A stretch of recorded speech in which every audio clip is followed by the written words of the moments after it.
नमस्कार दोस्तों, आप सभी का समर्पण सीरीज का सेट नंबर 3 में बहुत बहुत स्वागत है। तो हम लोग इस वीडियो के माध्यम से समर्पण सीरीज जो कि एडुटेरिया का आया है उसका टेस्ट सीरीज नंबर 3 को सॉल्व करने वाले हैं, जो कि बीपीएससी 71st प्रीलिम्स एग्जाम 2025 के लिए काफ़ी इंपॉर्टेंट है। तो दोस्तों, इससे पहले टेस्ट नंबर 1 और टेस्ट नंबर 2 को हम लोग पिछले वीडियो में कवर कर चुके हैं। तो आप हमारे चैनल को विजिट कीजिए, वहाँ एक बीपीएससी 71st जो है टेस्ट सीरीज करके प्ले लिस्ट बना हुआ है, वहाँ से आप सेट 1 और सेट 2 को प्राप्त कर सकते हैं, क्योंकि यह जो है टेस्ट सीरीज जो है एग्जाम पॉइंट ऑफ व्यू से काफ़ी इंपॉर्टेंट है। हर एक एग्जाम में टेस्ट सीरीज का अपना अलग ही महत्व होता है। तो चलिए हम लोग टेस्ट सीरीज नंबर 3 को स्टार्ट करते हैं। इससे पहले अगर आप लोगों ने चैनल को सब्सक्राइब नहीं किया है तो प्लीज़ दोस्तों चैनल को सब्सक्राइब कर दीजिए। तो चलिए टेस्ट सीरीज नंबर 1 आपका अब स्टार्ट होता है। तो टेस्ट सीरीज नंबर 3 का आपका पहला प्रश्न है कि माइक्रोलिथिक यानी कि लघु पाषाण उपकरणों का संबंध किस कालखंड से है।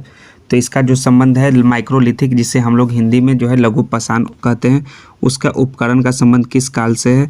तो उसका जो संबंध जो है वो मध्य पाषाण कालखंड से है। सो ऑप्शन नंबर बी इसका पहला का करेक्ट आंसर हो जाएगा। दूसरा नंबर का प्रश्न है, निम्नलिखित कथनों पर विचार कीजिए और कौन से कथन सही है। तो पहला है कि भारत में मनुष्य संबंधी सबसे पहला प्रमाण सिंधु घाटी में मिला है। तो ये पहला आपका स्टेटमेंट जो है वो फॉल्स है, क्योंकि जो पहला प्रमाण है वो नर्मदा घाटी में मिला है। ठीक है, तो पहला आपका फॉल्स हो जाएगा।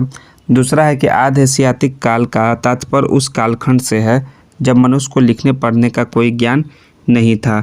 तो आधि एशियातिक काल का तात्पर्य उस कालखंड से होता है जिस कालखंड में मनुष्य को लिखने का तो ज्ञान था, परंतु उसके द्वारा लिखे गए लिपि को अभी तक नहीं पढ़ा जा सकता है। इस प्रकार जो है दोनों ही कथन जो है तथ्यात्मक रूप से गलत हैं। सो ना तो एक सही होगा ना ही दो सही होगा। तो ऑप्शन नंबर इसका दूसरे नंबर का प्रश्न का जो है डी राइट आंसर होगा। तीसरा है कि सूची 1 में सामग्री दिया हुआ है और सूची 2 में जो है खोजकर्ता का दिया हुआ है नाम। तो ये दोनों को सम्मिलित करना है, सूची 1 को सूची 2 से, और कौन सा कूट जो है वो सही है वो आपको बताना है तीसरे नंबर का प्रश्न का। तो भीमबेटका के जो शैल चित्र हैं वो आपके खोजकर्ता कौन है, डॉक्टर विष्णुश्री वाकनकर, यानी कि एक का ए आपका करेक्ट आंसर हो जाएगा। दूसरा है आपका कि पूरा पाषाणकालीन औजार वो हो जाएंगे रॉबर्ट ब्रूसफुट। सो बी का 2। विंध्य क्षेत्र में लघु पाषाणोपकरण यानी कि CL काइलाइल, इसका हो जाएंगे सी का 3 हो जाएंगे। 4 है कि भारत में पहली बार शैल चित्रों का खोज जो है वो आर्कीबोल्ड काइलाइल के द्वारा किया गया था, यानी कि डी का 4। तो इसका जो सही कूट है वो 1 का 1, 2 का बी, 3 का सी और 4 का डी का 4।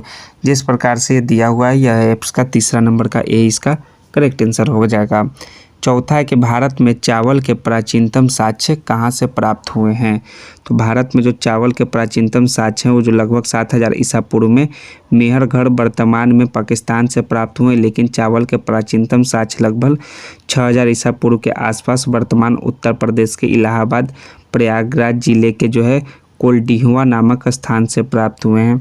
तो कोलडीहवा इसका करेक्ट आंसर हो जाएगा 4 नंबर का बी।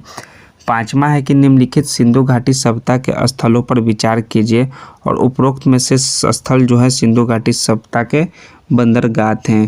तो बंदरगाह जो थे वो बंदरगाह सिर्फ 2 थे। वो कौन कौन थे, वो थे केवल जो लोथल थे और शुद्ध कोदता थे।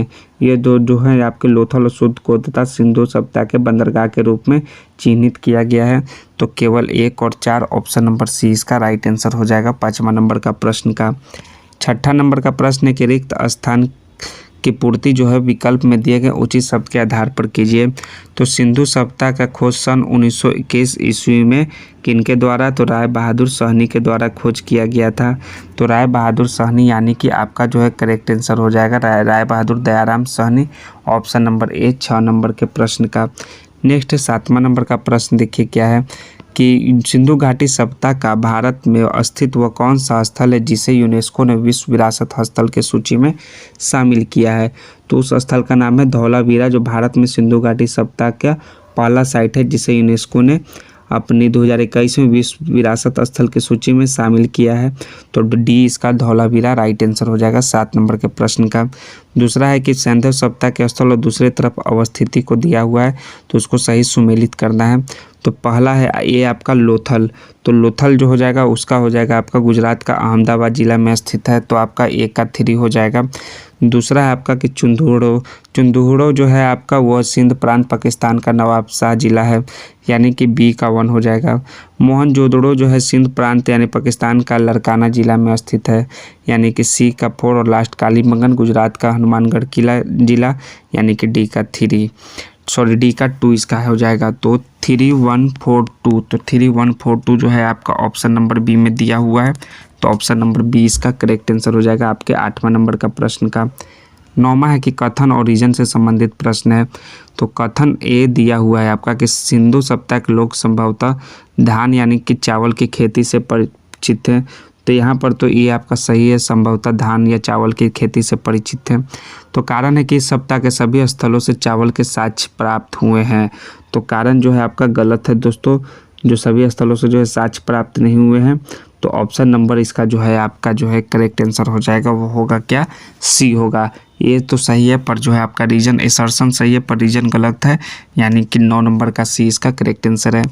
10वां है कि सिंधु सभ्यता के लोग सीसा का आयात किस देश से करते थे। तो सिंधु सभ्यता के लोग सीसा का आयात जो है ईरान देश से करते थे। तो ईरान यानी कि 10 नंबर का बी इसका करेक्ट आंसर हो जाएगा। और सोना का आयात जो है अफगानिस्तान, ईरान, कर्नाटक क्षेत्र से करते थे। टीन अफगानिस्तान ईरान से, सीसा ईरान से, ये सभी जो है आपके वस्तु का धातु का नाम है जो इन देशों से सिंधु सभ्यता के लोग आयात करते थे। 11 है कि निम्नलिखित कथनों पर विचार करें, कौन से कथन सही हैं। तो पहला है कि सिंधु सभ्यता के लोग तलवार से परिचित थे। तो सिंधु सभ्यता के लोग जो है वो तलवार से परिचित नहीं थे दोस्तों, वो लोग जो घोड़े से परिचित थे। तो इस कारण से जो है आपका पहला स्टेटमेंट फॉल्स है। दूसरा है कि पर्दा प्रथा एवं वेश्यावृत्ति सिंधु सभ्यता में प्रचलित थी। तो ये आपका स्टेटमेंट ट्रू है। हड़प्पा से नर्तकी की एक कांस्य की मूर्ति मिली है। तो जी नहीं दोस्तों, हड़प्पा से जो है नर्तकी की एक कांस्य की मूर्ति नहीं मिली है। सो आपका जो है आपका 3 भी फॉल्स होगा। सी, उसके बाद डी है कि सिंधु सभ्यता के लोग घोड़े से परिचित थे, ये आपका ट्रू है। तो एक आपका जो है गलत है और 3 गलत है, 1 और 3 गलत है, 2 और 4 जो है आपका सही है। तो 2 और 4 यानी ऑप्शन नंबर सी इसका राइट आंसर है 11 नंबर के प्रश्न का। 12 देखिए आपका इंग्लिश मीडियम से रिलेटेड प्रश्न है। तो जो भी स्टूडेंट इंग्लिश मीडियम से रिलेटेड प्रश्न को बनाना चाहते हैं तो हमारे टेलीग्राम का लिंक दिया हुआ है वीडियो के डिस्क्रिप्शन में, वहां से आप टेलीग्राम को ज्वाइन कर सकते हैं और पीडीएफ को प्राप्त कर सकते हैं। और इसके साथ साथ आपका आंसर की भी मिल जाएगा। 12 है कि भारत में सर्वप्रथम वैज्ञानिक आधार पर भारत की जनसंख्या का प्रजातीय विभेदीकरण करने वाले व्यक्ति कौन थे। तो सर्वप्रथम वैज्ञानिक आधार पर वो कौन थे, वो थे आपके हर्बर्ट रिहाले। हर्बर्ट रिहाले जो है वैज्ञानिक आधार पर जो है भारत की जनसंख्या का प्रजातीय विभेदित करने वाले व्यक्ति सर हर्बर्ट होप रिहाले थे। भारतीय नागरिक सेवा के अधिकारी थे जो कि 1992 ईस्वी में वैज्ञानिक आधार पर भारत की जनसंख्या का प्रजातीय विभेदीकरण करने का कार्य किया था। सो ऑप्शन नंबर इसका जो है 12 का सी करेक्ट आंसर होगा, हर्बर्ट रिस्ले। 13 नंबर का प्रश्न है कि मोहनजोदड़ो में से एक शिला पर 3 मुख वाले देवता जिसे पशुपतिनाथ कहा गया है की मूर्ति मिली है। कहाँ से? मोहनजोदड़ो से, जिसके चारों ओर कुछ जानवर विराजमान हैं। तो निम्नलिखित में से कौन सा जानवर उनमें शामिल नहीं है। तो हाथी शामिल है, बाघ शामिल है और गेंडा शामिल है, लेकिन जो शेर है वो शामिल नहीं है। तो देवता के चारों ओर हाथी, गेंडा, बाघ और भैंसा विराजमान है और शेर इनमें शामिल नहीं था। सो ऑप्शन नंबर सी इसका राइट आंसर होगा 13 नंबर के प्रश्न का। 14 है कि हड़प्पा व मोहनजोदड़ो एक ही विस्तृत साम्राज्य की जुड़वा राजधानी थी। तो उपरोक्त कथन किस विद्वान का है। यह कथन जो है पिग्ड के द्वारा दिया गया है। अंग्रेजी इतिहासकार पिग्ड महोदय ने हड़प्पा और मोहनजोदड़ो को एक ही विस्तृत साम्राज्य की जुड़वा राजधानी के रूप में बताया था। सो ऑप्शन नंबर इसका जो है बी 14 का राइट आंसर हो जाएगा। 15 नंबर का प्रश्न है कि आर्य शब्द क्या इंगित करता है। तो आर्य शब्द जो है वो भाषा समूह को इंगित करता है। तो भाषा समूह यानी ऑप्शन नंबर डी इसका राइट आंसर हो जाएगा 15 नंबर के प्रश्न का। आर्यों की जो भाषा थी वो क्या थी, वो थी संस्कृत थी। ठीक है। 16 नंबर है कि ऋग वैदिक देवी देवता सूची 1 में हो और सूची 2 में संबंध को सुमेलित कीजिए। तो पहला जो है सूची 1 में आपका है उषा दिया हुआ। तो उषा का संबंध जो है वो है प्रगति एवं उत्थान के देवता से। तो ए का ए आपका इसका करेक्ट आंसर हो जाएगा। दूसरा है आपका कि अग्नि जो है देवता वो मनुष्य के बीच मध्यस्थ से संबंधित है। तीसरा है मरुत जो है वो आंधी तूफान के देवता से संबंधित है। और इंद्र जो है युद्ध के नेता और वर्षा के देवता हैं। तो 1 का 8, बी का 3, सी का 2 और डी का 4 इसका करेक्ट आंसर है। तो 1, 3, 2 और 4 कूट नंबर बी इसका 16 का राइट आंसर हो जाएगा। 17 नंबर का प्रश्न देखिए कि कथन ए और रीजन आर जो है आपका से उससे संबंधित पसंदीदा प्रश्न है। कथन यानी एसर्शन दिया है कि ऋग वैदिक काल में स्त्रियों की सामाजिक दशा बेहतर थी, तो कथन आपका सही है। और रीजन है कि स्त्रियां जो है शिक्षा ग्रहण कर सकती थी तथा समाज में बाल विवाह एवं पर्दा प्रथा का प्रचलन नहीं था, तो रीजन भी सही है। और रीजन जो है आपका एसर्शन का सही व्याख्या भी कर रहा है। तो इस प्रकार से आपका ऑप्शन नंबर ए इसका राइट आंसर हो जाएगा 17 नंबर के प्रश्न का। 18 नंबर का प्रश्न देखिए क्या है कि सत्यमेव जयते किस ग्रंथ से उद्धृत किया गया है। तो सत्यमेव जयते जो है मुंडकोपनिषद से उद्धृत किया गया है। सही नंबर आपका 18 का करेक्ट आंसर हो जाएगा। 19 नंबर का प्रश्न है कि दशराज युद्ध की चर्चा कहाँ मिलती है। तो दशराज युद्ध का चर्चा जो है ऋग्वेद का 7वें मंडल में मिलता है। तो इस प्रकार से ऑप्शन नंबर सी 19 का करेक्ट आंसर है। 20वां है कि निम्नलिखित कथनों पर विचार कीजिए और कौन से कथन जो है वो सत्य हैं 20 नंबर के प्रश्न का। तो पहला है कि ऋग्वेद में सरस्वती नदी का सर्वाधिक बार उल्लेख हुआ है। तो ऋग्वेद में सर्वाधिक उल्लेख किया जाने वाला नदी का नाम है सिंधु। तो पहला आपका फॉल्स स्टेटमेंट है। ऋग्वेद में गंगा को सबसे पवित्र नदी माना गया है। तो ऋग्वेद में सबसे नदी पवित्र जो है वो सरस्वती को माना गया है। गंगा नदी का सिर्फ जो है एक बार ऋग्वेद में उल्लेखित हुआ है। तो इसका जो है दूसरा नंबर भी स्टेटमेंट फॉल्स है। तो ना ही एक सही है ना ही दो सत्य है। तो ऑप्शन नंबर डी 20 का करेक्ट आंसर है। 21 है कि भारतीय दर्शन की सबसे प्राचीनतम विचारधारा कौन सी मानी जाती है। तो भारतीय दर्शन का सबसे प्राचीनतम विचारधारा है वो है आपका सांख्य दर्शन है। सो ऑप्शन नंबर 20 का करेक्ट आंसर हो जाएगा 21 का सांख्य दर्शन। और इसके प्रतिपादक कौन थे। इसके प्रतिपादक थे कपिल मुनि। कपिल मुनि जो है सांख्य दर्शन के प्रतिपादक थे। 22 है कि ऋग्वेद में उल्लेखित गायत्री मंत्र किस देवी देवता को समर्पित है। तो जो गायत्री मंत्र है वो आपका संवित कौन सा संवित देवी देवता को समर्पित है गायत्री मंत्र। सो 22 का ए इसका करेक्ट आंसर हो जाएगा। और ऋग्वेद के इसके कैमे मंडल में उल्लेखित है गायत्री मंत्र वो तीसरे मंडल में कैमे तीसरे ठीक है गायत्री मंत्र का उल्लेख किया गया है। 23 नंबर है कि यह दार्शनिक विचारधारा ब्रह्मांड के भौतिकता में विश्वास करती है कि इसके द्वारा परमाणु सिद्धांत का भी विकास भी हुआ है। तो उपरोक्त प्रसंग में संदर्भित दर्शन कौन सा है। तो यह दर्शन का नाम है वैशेषिक दर्शन। तो वैशेषिक दर्शन यानी ऑप्शन नंबर सी 23 नंबर के प्रश्न का करेक्ट आंसर हो जाएगा। और इसके प्रवर्तक कौन थे महर्षि कनाद थे। वैशेषिक के कौन थे महर्षि कनाद थे। सो ऑप्शन नंबर सी 23 का राइट आंसर है। 24 है कि रिक्त स्थान की पूर्ति कीजिए कि वेदांत दर्शन में उपनिषद भागवत गीता और जो है ब्रह्म सूत्र को ज्ञान का प्रमुख स्रोत माना जाता है। और इन तीनों ग्रंथों को सामूहिक रूप से प्रस्थानत्रयी भी कहा जाता है। तो भगवत गीता उपनिषद और ब्रह्म सूत्र यानी ऑप्शन नंबर बी 24 का करेक्ट आंसर है। 25 नंबर का प्रश्न देखिए कि क्या है कि ईसा पूर्व 6ठी शताब्दी में चेदी महाजनपद जिसकी राजधानी शक्तिमती थी की पहला पहचान वर्तमान समय में किस क्षेत्र से की जा सकती है। तो वो जो है बुंदेलखंड से की जा सकती है वर्तमान समय में इस क्षेत्र का पहचान जो कि बुंदेलखंड यूपी में है। सो ऑप्शन नंबर ए 25 का करेक्ट आंसर हो जाएगा। 26 नंबर का प्रश्न देखिए क्या है। ये तो आपका इंग्लिश से रिलेटेड प्रश्न है। महाजनपद और दूसरे तरफ राजधानी का नाम दिया गया है उसको आपको मिलान करना है। तो पहला है कि कौशल महाजनपद। तो कौशल महाजनपद का जो है श्रावस्ती इसकी राजधानी थी। तो आपका एक आपका 5 हो जाएगा। दूसरा है अंग जनपद का जो है चंपा राजधानी था तो इसका 6 हो जाएगा। मत्स्य का राजधानी जो था विराटनगर था तो विराटनगर यानी कि 4 हो जाएगा। और कंबोज का राजधानी जो है वो कहाँ था वो था आपका हजत यानी कि राजपुरा हजरा यानी राजपुरा। सो आपका 2 हो जाएगा। तो 5 6 4 2 ऑप्शन नंबर देखिए आपका बी में दिया हुआ है 5 6 4 2। तो ऑप्शन बी जो कूट है वो करेक्ट आंसर हो जाएगा। 27 है कि अंगुत्तर निकाय नामक ग्रंथ में ईसा पूर्व 6ठी शताब्दी में भारतवर्ष में 16 महाजनपदों का उल्लेख मिलता है। तो अंगुत्तर निकाय ग्रंथ जो है किस धर्म से संबंधित है। तो अंगुत्तर निकाय जो ग्रंथ का संबंध जो है वो बौद्ध धर्म से है। तो बौद्ध धर्म जो है यानी ऑप्शन नंबर 20 का करेक्ट आंसर है। और यह जो है पाली भाषा में लिखा हुआ है। 28 नंबर है कि जैन धर्म के 23वें तीर्थंकर पार्श्वनाथ का संबंध कहाँ से था। तो पार्श्वनाथ का संबंध जो है वो काशी से था, वो 23वें तीर्थंकर थे। और जैन धर्म में कुल 24 तीर्थंकरों का उल्लेख मिलता है और 24वें तीर्थंकर जो है कौन थे, वो थे आपके भगवान महावीर थे। तो 23वें तीर्थंकर पार्श्वनाथ का संबंध काशी से है। 28 का ए। 29 है कि द्वितीय जैन संगति का आयोजन कब और कहाँ किया गया था। तो द्वितीय जैन संगति का आयोजन जो है वो 1512 ईस्वी में जो है वल्लभी गुजरात में किया गया था। तो इसका जो है करेक्ट आंसर हो जाएगा आपका 29 नंबर का बी का।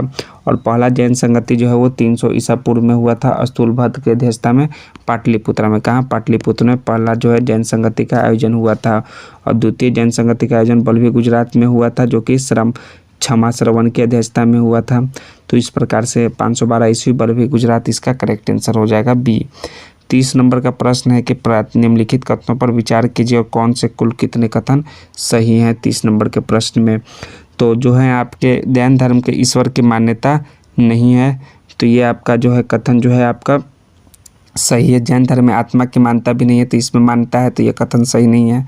जैन धर्म में अपने आध्यात्मिक विचारधारों को सांख्य दर्शन से ग्रहण किया, ये सही है। और मल्लार राजा के प्रसाद में राजप्रसाद महावीर स्वामी को निर्वाण प्राप्त हुआ था, ये भी आपके कथन सही हैं। तो यानी कि कुल 1 2 3 कथन सही हैं। तो ऑप्शन नंबर सी 30 नंबर के प्रश्न का करेक्ट आंसर है। 31 है कि जैन तीर्थंकरों की जीवनी से संबंधित ग्रंथ के रचनाकार कौन है। तो उनका नाम है भद्रबाहु। भद्रबाहु जो द्वारा रचित जो है वो कल्पसूत्र जैन तीर्थंकरों की जीवनी। सो ऑप्शन नंबर इसका जो है करेक्ट आंसर हो जाएगा ए 31 नंबर के प्रश्न का। 32 नंबर का प्रश्न देखिए क्या है। 32 नंबर का प्रश्न है आपका कि जैन धर्म से संबंधित जो है सीतनवासल की गुफाएं किस राज्य में स्थित है। तो सीतनवासल की गुफाएं जो है वो तमिलनाडु में स्थित है। तो तमिलनाडु यानी ऑप्शन नंबर डी इसका करेक्ट आंसर हो जाएगा। 33 है रिक्त स्थान की पूर्ति कीजिए कि महावीर स्वामी ने अपने शिष्यों को कितने गंधरों में विभाजित किया था। तो अपने शिष्यों को जो है 11 गंधरों में विभाजित किया था। कितने, 11। सो ऑप्शन नंबर इसका सी करेक्ट आंसर है 33 के प्रश्न का। 34 नंबर का है कि बौद्ध धर्म के संस्थापक गौतम बुद्ध के महापरिनिर्वाण की घटना को किस प्रतीक द्वारा अभिव्यक्त किया जाता है। तो अभिव्यक्त किया जाता है स्तूप के द्वारा। वो प्रतीक क्या है, वो है स्तूप। सो ऑप्शन नंबर सी 34 का करेक्ट आंसर है। और जन्म का जो है वो क्या होगा, कमल और साढ़ होगा। निर्वाण का जो हो जाएगा वो आपका क्या हो जाएगा, वो पद चिन्ह हो जाएगा, ठीक है। और पीपल का आपका क्या हो जाएगा, वो हो जाएगा आपका ज्ञान हो जाएगा, ठीक है। पीपल जो है ज्ञान का आपका जो है प्रतीक है। 35 है कि गौतम बुद्ध ने अपना प्रथम उपदेश किस स्थान पर दिया था। तो गौतम बुद्ध ने अपना प्रथम उपदेश जो है वो सारनाथ में दिया था। तो सारनाथ का ऋषि पद्मनाभ जो है वो राइट आंसर हो जाएगा 35 नंबर के प्रश्न का। 36 नंबर का प्रश्न देखिए क्या है कि बौद्ध धर्म से जुड़ा महत्वपूर्ण मठ जो है रूमटेक किस राज्य में स्थित है। तो रूमटेक जो है वो सिक्किम राज्य में स्थित है, बौद्ध धर्म का महत्वपूर्ण मठ है। सो 36 का 20 का करेक्ट आंसर है।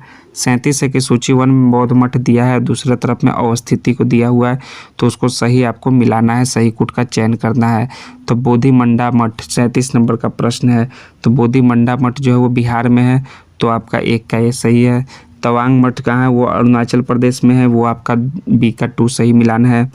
तीसरा है कि नामग्याल मठ जो है हिमाचल प्रदेश में है, ये भी आपका सही मिलान है। और थिकसे मठ लद्दाख में, ये भी आपका सही मिलान है। तो जिस प्रकार से ये ऑप्शन में दिया हुआ है ए, यह सही आंसर हो जाएगा, क्योंकि जो सूची 1 सूची 2 में जिस प्रकार से सुमेलित है वो राइट आंसर है, ठीक है। नेक्स्ट है अपना 37 के बाद 38 नंबर का प्रश्न के उत्तर वैदिक काल में निष्क और शतमान क्या थे। तो उत्तर वैदिक काल में जो है निष्क और शतमान जो है वो मुद्रा की इकाइयाँ थी। सिक्कों के चलन का कोई प्रमाण लेकिन नहीं मिलता है, तो मुद्रा की इकाइयाँ। सो ऑप्शन नंबर सी इसका 38 का करेक्ट आंसर है।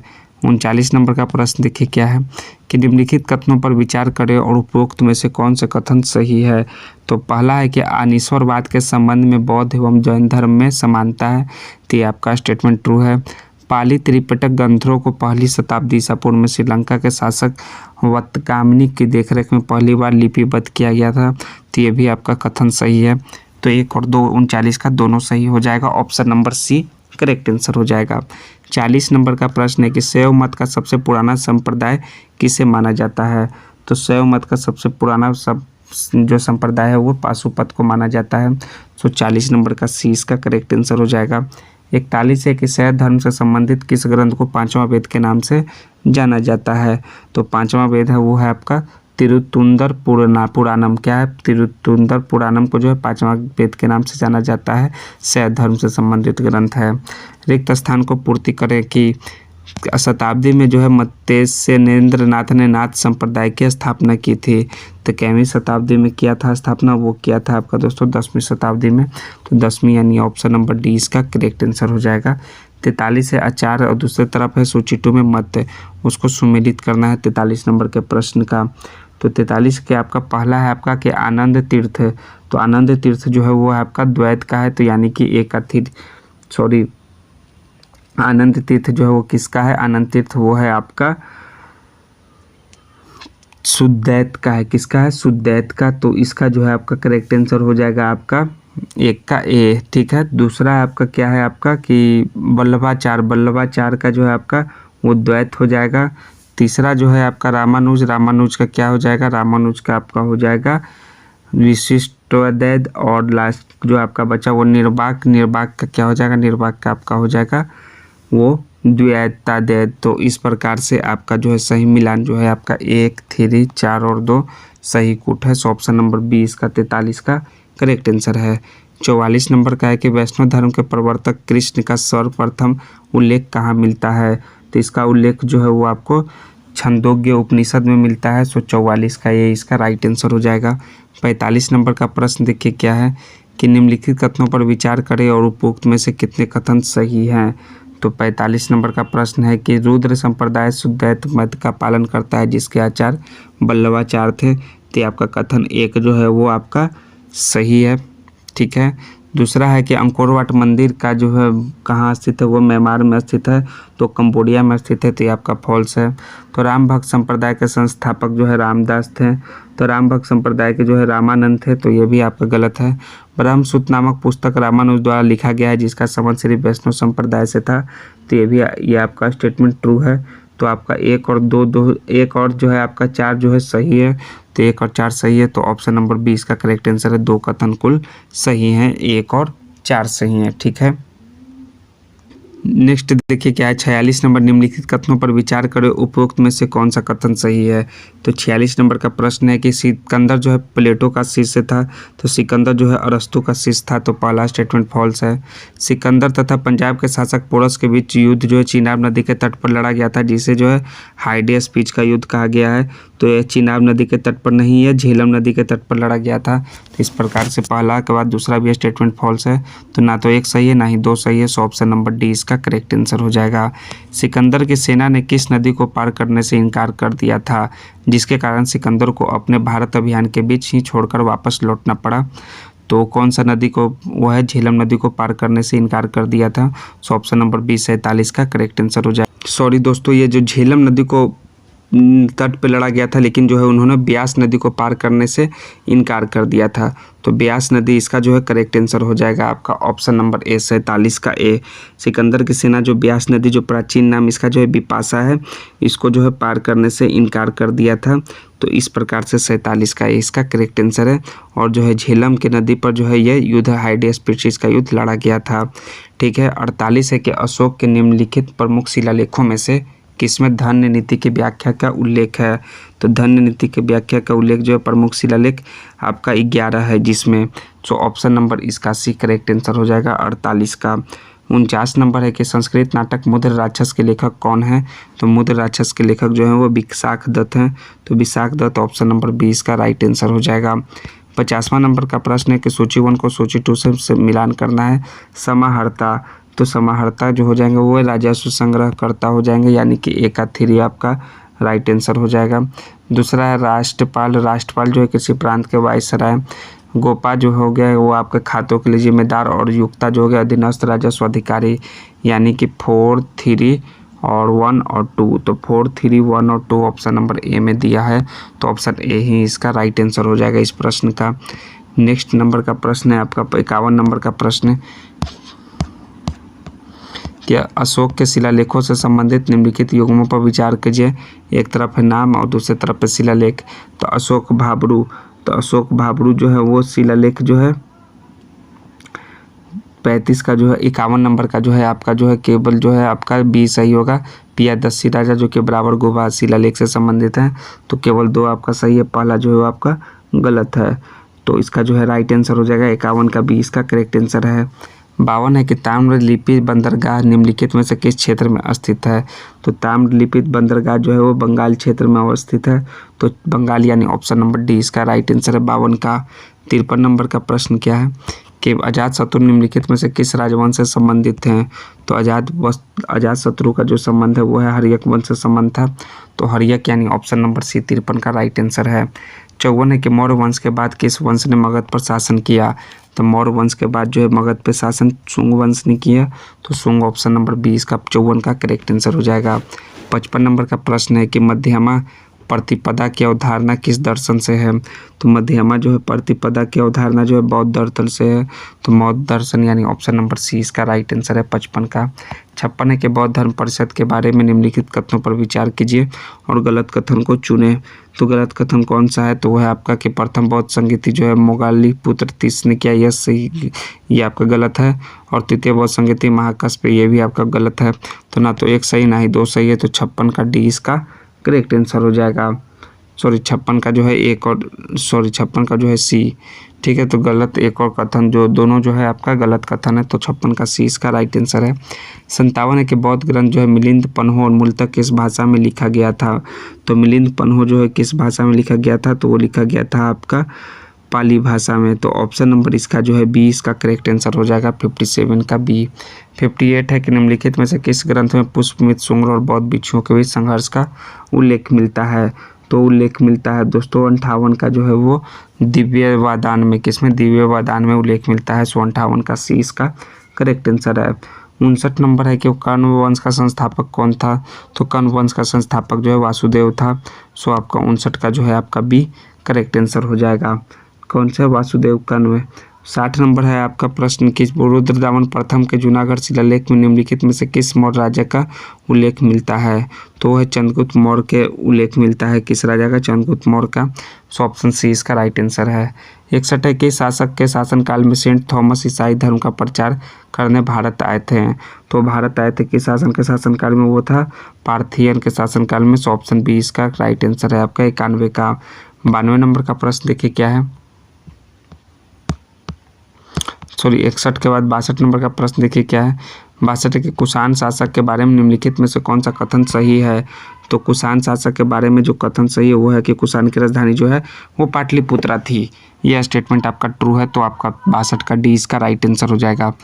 कला विद्यालय और शासक से राजवंशों से संबंधित निम्नलिखित युग्मों पर विचार करें और सत्य कथन का चयन करें।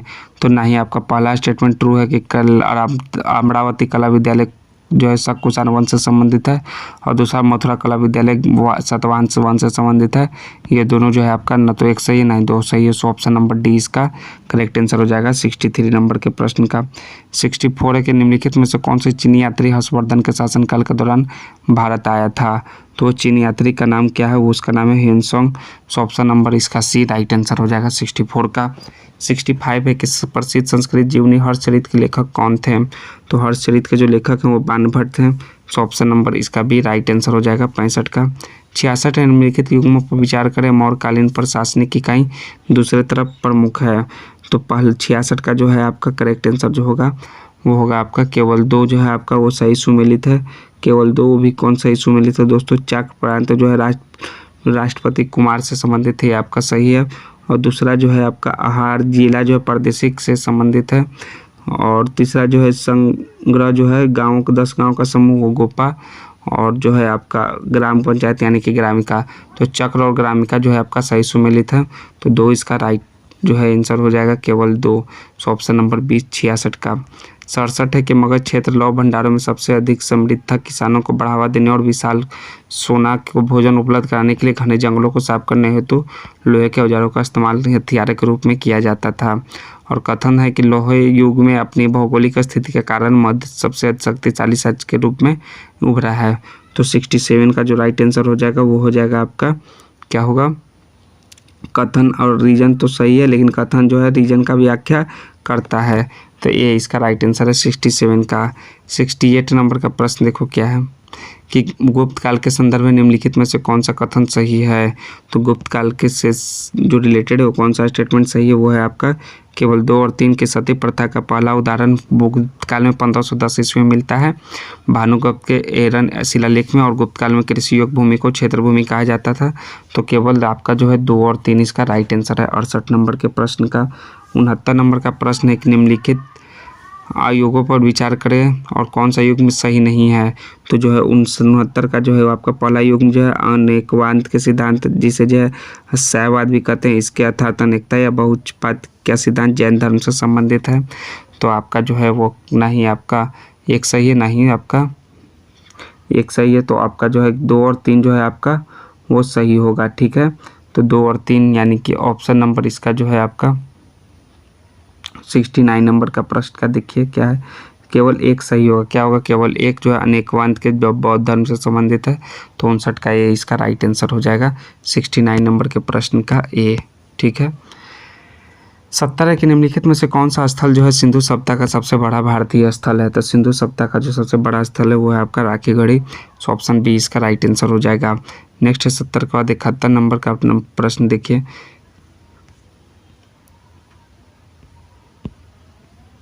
70 नंबर का प्रश्न है, निम्नलिखित में से कौन सा स्थल जो है सिंधु सभ्यता का सबसे बड़ा स्थल है। तो वो तो हमने बता दिया राखीगढ़ी, इसका ऑप्शन नंबर 20 70 का करेक्ट आंसर है। सातवाहन किस प्रकार के सिक्के जारी करने के लिए जाने जाते थे।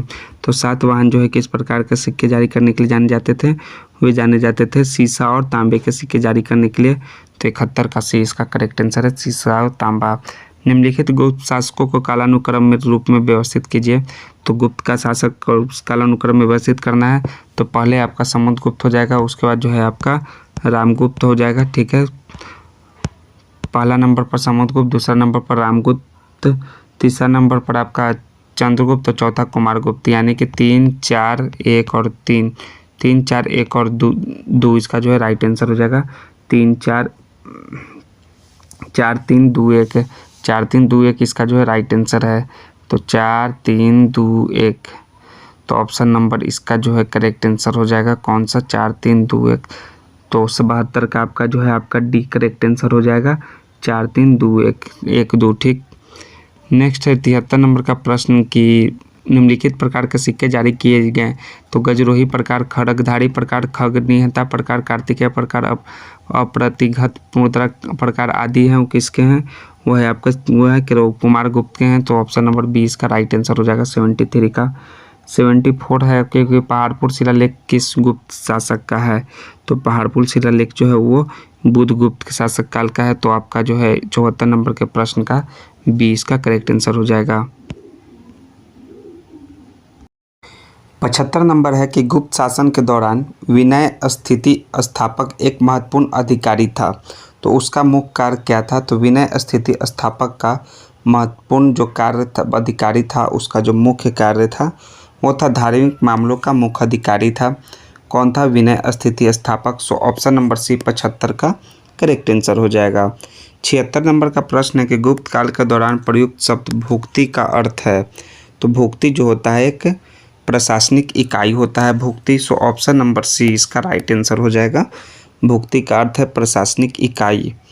नेक्स्ट 76 के बाद 77 नंबर का प्रश्न कि सती का पहला साक्ष्य किस काल में मिलता है। तो सती का जो पहला साक्ष्य है वो गुप्त काल में मिलता है। सती प्रथा का पहला उदाहरण गुप्त काल में 510 ईस्वी में एरन यानी कि मध्य प्रदेश में भानुगुप्त के शिलालेख में मिलता है। सो ऑप्शन नंबर डी इसका 77 का डी राइट आंसर हो जाएगा। 78 का प्रश्न का नंबर है देखिए आपका कि सूची 1 से सूची 2 से सुमेलित कीजिए। क्षेत्र है, तो क्षेत्र जो है वो रहने योग्य भूमि को कहा जाता है। क्या कहा जाता है, रहने योग्य भूमि को या फिर कृषि योग्य भूमि को। तो इसका जो सही मिलान है वो कृषि योग्य भूमि। क्षेत्र को 1 का आपका 4 हो जाएगा। दूसरा है खिला, खिला कहा जाता है बंजर भूमि को यानी कि बी का 3। वास्तु कहा जाता है आपको रहने योग्य भूमि को यानी कि 2। और अपरहता वन भूमि को कहा जाता है यानी कि 1। तो ए का 4, बी का 3, सी का 2 और डी का 1 यानी ऑप्शन नंबर सी 78 का करेक्ट आंसर है। 79 नंबर है कि सूची 1 को सूची 2 से मिलान कीजिए। तो एक तरफ है स्तूप और दूसरी तरफ है स्थान। तो मीरपुर खास जो स्तूप है वो किस स्थान पर है। तो है आपका सिंध पे, कहाँ सिंध, तो एक आपका 2 हो जाएगा। दूसरा है रत्नागिरी, रत्नागिरी कहाँ है, वो है आपका उड़ीसा में, यानी कि आपका बी का 1 हो जाएगा। और धम्मेक कहाँ है, सारनाथ में। और लास्ट आपका बचा वो का कन्या जो है वो सांची में।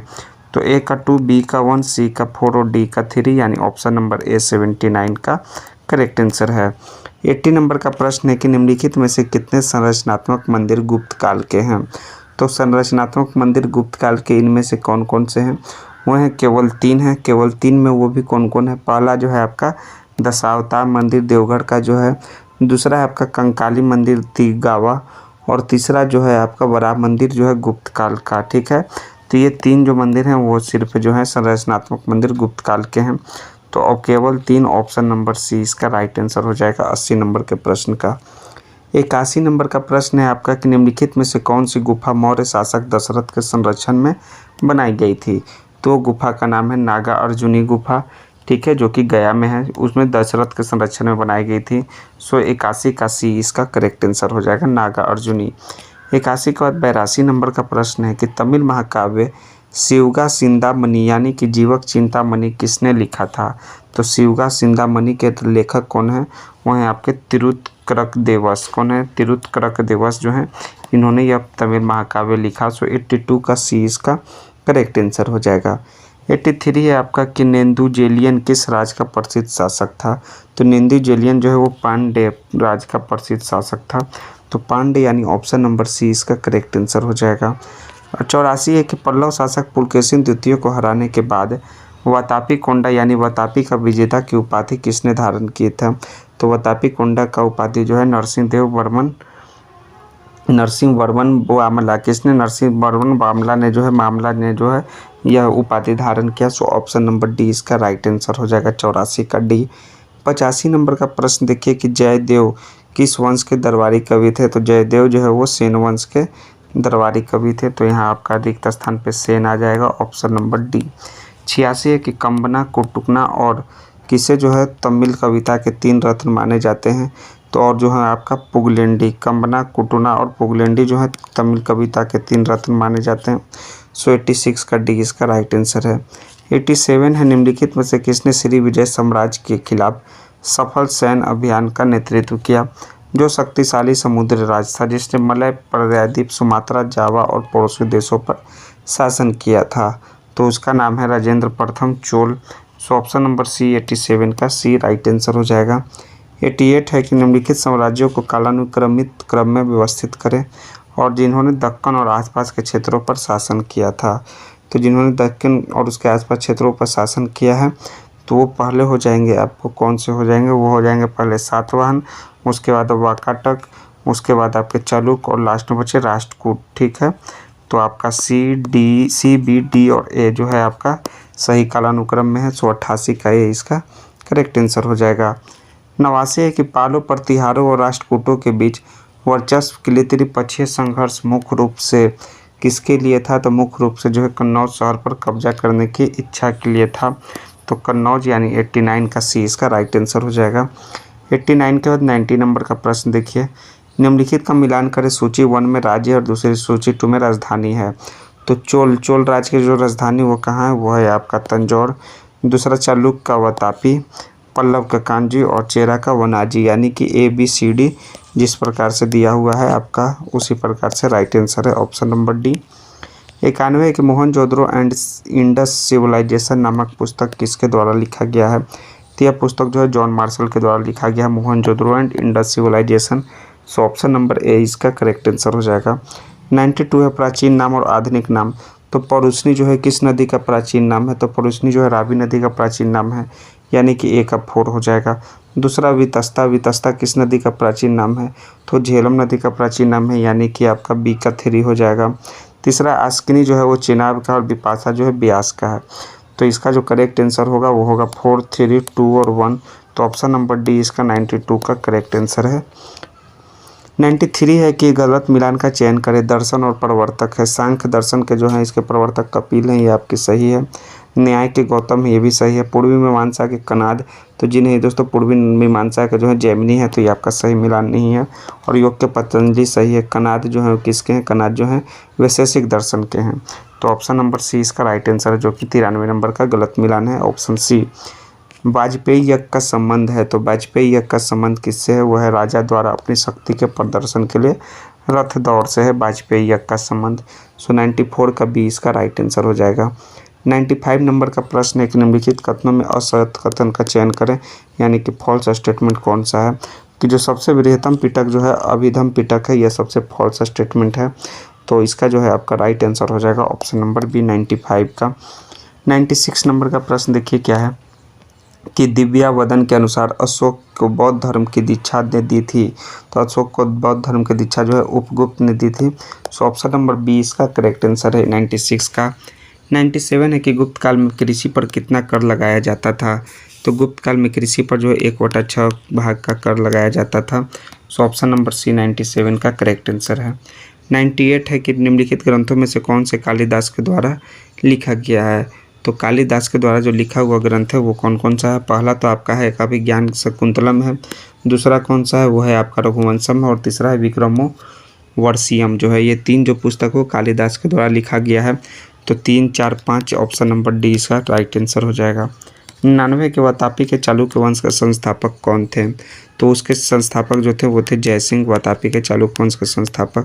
सो ऑप्शन नंबर ए 99 का करेक्ट आंसर है। सेट नंबर 3 का देखिए 100वां प्रश्न की निम्नलिखित कथनों पर विचार करें और सत्य कथन का चयन करें। तो पहला है कि देवपाल ने उत्तरापद स्वामी की उपाधि धारण की थी।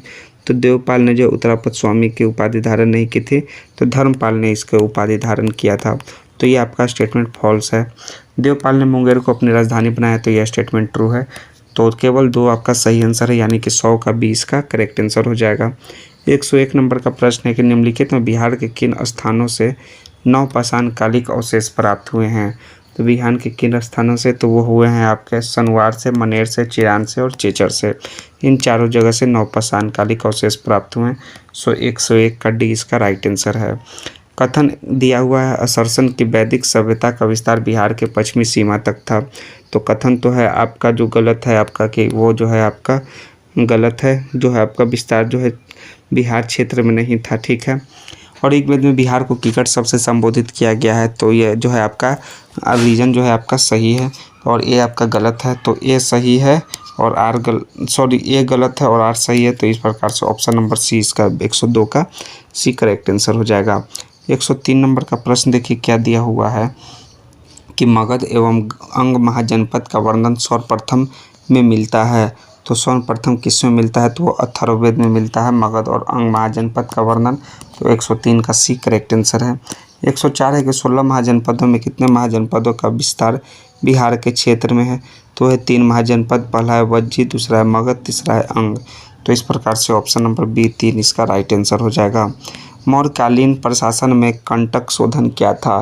तो मौर्यकालीन प्रशासन में कंटक शोधक जो था वो था फौजदारी न्यायालय था। तो फौजदारी न्यायालय यानी ऑप्शन नंबर सी इसका करेक्ट आंसर है। 105 का सी। 106 नंबर का प्रश्न देखिए कि निम्नलिखित कथनों पर विचार कीजिए और असत्य कथन का चयन कीजिए। तो असत्य कथन है कि मेघास्थनीज के अनुसार मौर्य काल में दास व्यवस्था प्रचलित था। ये आपका कथन जो है असत्य है। तो केवल 2 असत्य है। सो ऑप्शन नंबर बी 106 का भी करेक्ट आंसर है। 107 है कि बौद्ध धर्म के वज्रयान शाखा का विकास किस सदी में हुआ था? तो वो जो है आपका 8वीं सदी में हुआ था। किस सदी? 8वीं। सो ऑप्शन नंबर डी इसका करेक्ट आंसर है, वज्रयान शाखा का विकास हुआ। 108 है सूची 1 में प्राचीन बिहार के इतिहास के विभिन्न राजा और वंश और उनकी राजधानी में गलत मिलान का चयन कीजिए। 108 नंबर का तो पहला है आपका कि बिंबिसार की राजधानी राजगिरी सही है। शिशुनाग की राजधानी जो है वैशाली था, तो इसका पाटलिपुत्र ये गलत मिलान है। कुषाण का पुरुषपुर ये आपका सही है, और गुप्त वंश का पाटलिपुत्र ये भी सही है। तो जो गलत मिलान है वो है आपका ऑप्शन नंबर बी शिशुनाग का वैशाली इसका राइट आंसर होगा, ना कि पाटलिपुत्र होगा। तो ऑप्शन बी इसका राइट आंसर है, जो कि गलत मिलान है। 109 है आपका कि प्रजा परमिता साहित्य के मुख्य लेखक कौन थे? तो इसके मुख्य लेखक कौन थे? वो है Nagarjuna. So option number A इसका राइट आंसर है। 110 है कि अशोक के शासन के महत्वपूर्ण वर्ष के संबंध में निम्नलिखित में क्या असत्य है।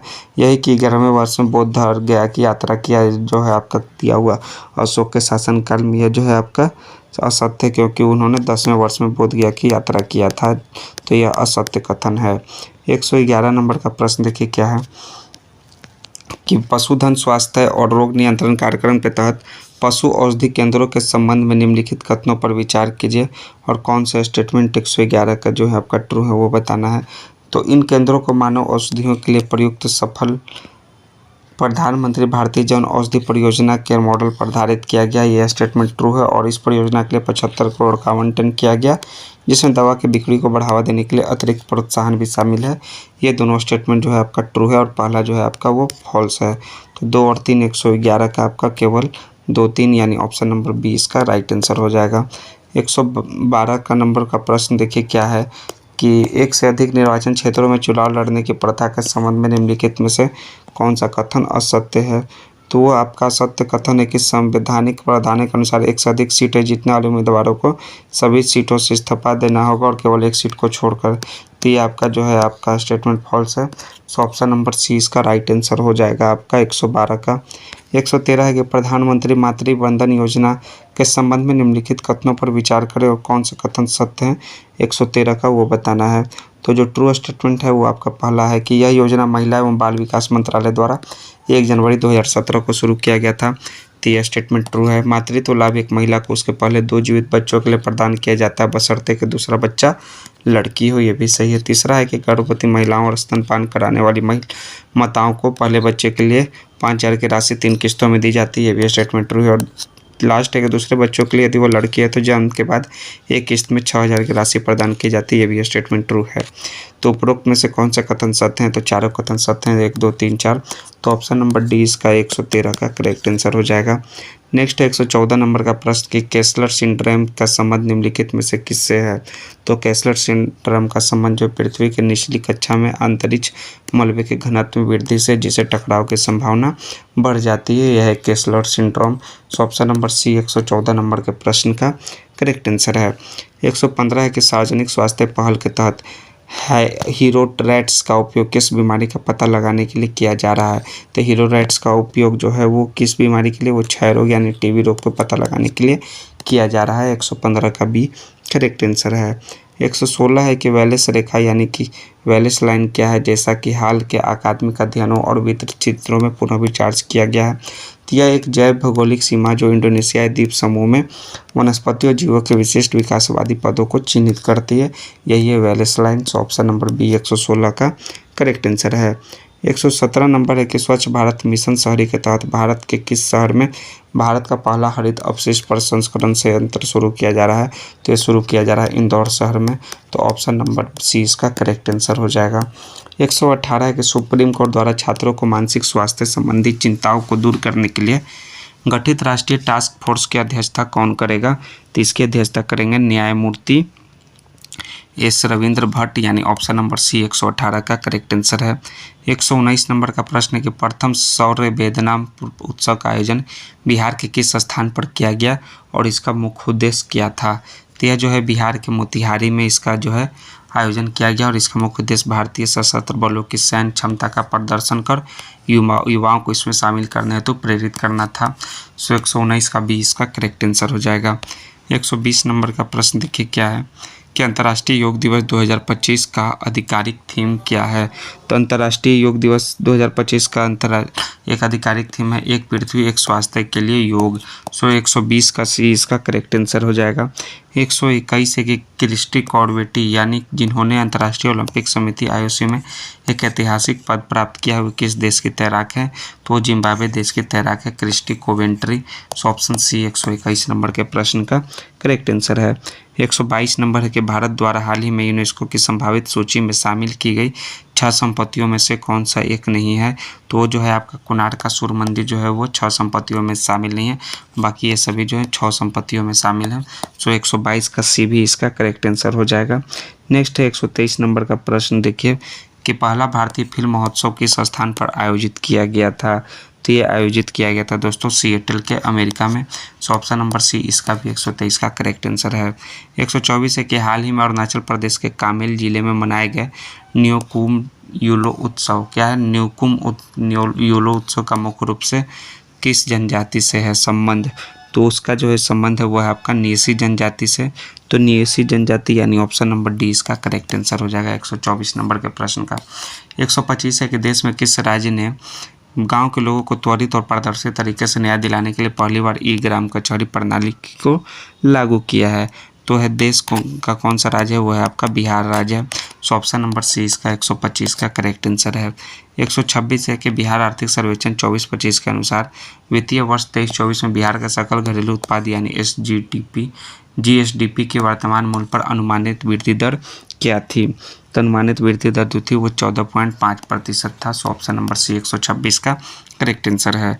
127 नंबर का प्रश्न देखिए कि बिहार बजट 25-26 में शिक्षा क्षेत्र के लिए कुल बजट का कितना प्रतिशत आवंटित किया गया है, तो आवंटित किया गया है 25% से अधिक। सो ऑप्शन नंबर सी इसका 127 का राइट आंसर है। 128 के कोसी मेची नदी जोड़ परियोजना से बिहार के निम्न में से किन जिलों को लाभ होगा, तो इससे जो है किन जिलों को लाभ होगा, वो होगा आपका अररिया को, पूर्णिया को, कटिहार को और किशनगंज को, ठीक है। सुपौल को इसमें लाभ नहीं होगा। सो ऑप्शन नंबर जो है आपका 1, 2, 4, 5 ऑप्शन डी इसका 128 का करेक्ट आंसर है। 129 नंबर का प्रश्न देखिए क्या है कि बिहार के निम्न में से किन जिलों में नए चिड़ियाघर खुलेंगे, तो बिहार के किन जिलों में खुलेंगे, वो खुलेंगे आपका सासाराम, जमुई और गया जी, इन 3 जिलों में, तो यानी कि 1, 2 और 4 ऑप्शन नंबर बी 129 का करेक्ट आंसर है। 130 है कि बिहार राज्य के किन 2 स्थानों पर विशेष आर्थिक क्षेत्र स्थापित किए जाने की घोषणा की गई है, तो वो भागलपुर है और गया है, यानी ऑप्शन नंबर सी 130 नंबर के प्रश्न का करेक्ट आंसर है। 130 नंबर का आपका जो है पश्चिम चंपारण और बक्सर है, भागलपुर और गया जो है वो नहीं होगा, ऑप्शन सी जो है आपका 131 का होगा। 130 का आपका ऑप्शन नंबर बी इसका करेक्ट आंसर हो जाएगा। 131 नंबर का प्रश्न देखिए क्या है। 131 है कि भारतीय नौसेना ने हाल ही में किस जहाज को महाराष्ट्र पर्यटन विकास निगम को सौंपा है ताकि उसे भारत के पहले अंडर वाटर म्यूजियम और कृत्रिम चट्टान में परिवर्तित किए जा सके, तो है आईएनएस गुलदार। किस जहाज को आईएनएस गुलदार को सौंपा है, सो 131 का सी इसका करेक्ट आंसर हो जाएगा। नेक्स्ट है 132 के खेलो इंडिया पैरा गेम्स 2025 का आयोजन किस शहर में किया जाएगा, तो इसका आयोजन किया जाएगा नई दिल्ली में, यानी ऑप्शन नंबर सी 132 का राइट आंसर है। 133 है कि मार्च 25 में जारी वर्ल्ड हैप्पीनेस इंडेक्स के अनुसार भारत की रैंकिंग क्या थी, तो भारत का रैंकिंग इसमें 118वां था वर्ल्ड हैप्पीनेस इंडेक्स में, जो कि 2025 में जारी रैंकिंग हुआ है। सो ऑप्शन नंबर डी 123 का करेक्ट आंसर है। 134 है कि विश्व क्षय रोग यानी टीबी दिवस 2025 का थीम क्या है, तो विश्व क्षय रोग टीबी दिवस का थीम है आपका हाँ हम टीबी को खत्म कर सकते हैं, प्रतिबद्ध, निवेश और उद्धार, यह है आपका थीम। 134 का बी इसका करेक्ट आंसर है। 135 है कि मार्च 2025 में भारतीय अंतरिक्ष अनुसंधान संगठन इसरो और सेमीकंडक्टर प्रयोगशाला द्वारा अंतरिक्ष अनुप्रयोगों के लिए विकसित किए गए भारत के पहले स्वदेशी 32 बिट माइक्रो प्रोसेसर के नाम क्या है, उसका नाम है विक्रम 3201 और कल्पना 3201, ये है इनके नाम है माइक्रो प्रोसेसर का। सो ऑप्शन नंबर 20 का भी करेक्ट आंसर है 135 का। 136 है कि हाल ही में बिहार को ऊर्जा और कृषि क्षेत्र में 2 बार राष्ट्रीय पुरस्कार प्राप्त हुए हैं, तो इन पुरस्कार का संबंध निम्नलिखित में से कौन से कथन सत्य हैं, वो आपको बताना है। 136 का ऊर्जा क्षेत्र में स्मार्ट बिजली मीटर लगाने हैं तो बिहार को स्वर्ण पुरस्कार मिला है, यह स्टेटमेंट ट्रू है। कृषि एवं किसान सशक्तिकरण के लिए सूचना प्रौद्योगिकी पहल श्रेणी में बिहार कृषि ऐप को स्वर्ण पदक मिला है, तो ये दोनों सही है, तो ऑप्शन नंबर सी इसका राइट आंसर है 136 नंबर के प्रश्न का। 137 है कि मार्च 25 में भारत ने किस देश के साथ अपने समुद्री डिजिटलीकरण और डिकार्बोनाइजेशन को बढ़ावा देने के लिए एक आशय पत्र यानी LOL पर हस्ताक्षर किए हैं, तो इसका 137 का जो है सिंगापुर, किस देश के साथ, सिंगापुर के साथ। सो ऑप्शन नंबर बी 137 का राइट आंसर है। 138 है कि RBI द्वारा जारी भारत के धन प्रेषण सर्वेक्षण रिपोर्ट 23-24 के संबंध में कथन पर विचार करें कि कथन है कि 23-24 में भारत को सबसे अधिक रेमिटेंस संयुक्त राज्य अमेरिका से प्राप्त हुआ है, और कथन 2 है कि 23-24 में भारत के राज्यों में सबसे अधिक रेमिटेंस गुजरात राज्य में प्राप्त हुआ है, तो उस उपयुक्त कथन में से कौन सा जो है आपका सही है, तो इसमें जो है केवल एक कथन सही है दोस्तों, 23-24 में सबसे ज़्यादा जो है महाराष्ट्र राज्य से आया है, ना कि गुजरात से। तो पहला फॉल्स है, दूसरा फॉल्स है, पहला सही है। तो केवल कथन एक सही है, सो ऑप्शन नंबर ए इसका राइट आंसर है। 138 का 139 है कि प्रख्यात हिंदी लेखक विनोद कुमार शुक्ल को हाल ही में भारत के सर्वोच्च साहित्यिक सम्मान 59वें ज्ञानपीठ पुरस्कार से सम्मानित किया गया है। इस सम्मान का संबंध में निम्नलिखित में से कौन से कथन सत्य हैं? तो इनमें से जो है आपके तीनों कथन सत्य हैं दोस्तों, जिसमें कि आपका जो है आपका उन्हें पुरस्कार लघु कथा, कविता और निबंध में उनके असाधारण कार्य के लिए प्रदान किया गया है। यह पुरस्कार पाने वाले छत्तीसगढ़ के पहले लेखक हैं और वह ज्ञानपीठ पुरस्कार से सम्मानित होने वाले 12वें हिंदी लेखक हैं। तो 1, 2, 3 इसका तीनों जो है इसका सही स्टेटमेंट है, ऑप्शन नंबर डी 139 का। 140 है कि दिल्ली पुलिस ने सार्वजनिक स्थानों पर महिलाओं को सुरक्षा बढ़ाने के उद्देश्य से हाल ही में किस नाम से विशेष दस्ते को शुरू किया है?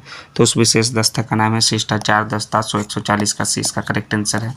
141 से लेकर आपका पूरे 150 प्रश्नों तक मैथ और रीजनिंग के प्रश्न है। तो ये लास्ट के आपको 10 प्रश्न को जो है खुद से वीडियो को पॉज करके सॉल्व कीजिएगा, क्योंकि और इससे वीडियो काफ़ी लंबा चला जाएगा और मैथ जो है आपको खुद से सॉल्व करने की चीज़ है।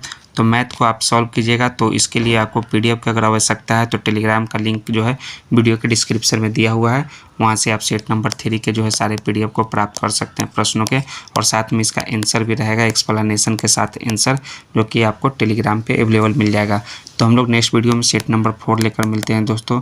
तो चैनल को ज़रूर से ज़रूर सब्सक्राइब कर दीजिए, दोस्तों को भी शेयर कर दीजिए, क्योंकि एग्जाम पॉइंट ऑफ व्यू से यह सेट काफ़ी इंपॉर्टेंट है। जय हिंद दोस्तों, थैंक दोस्तों।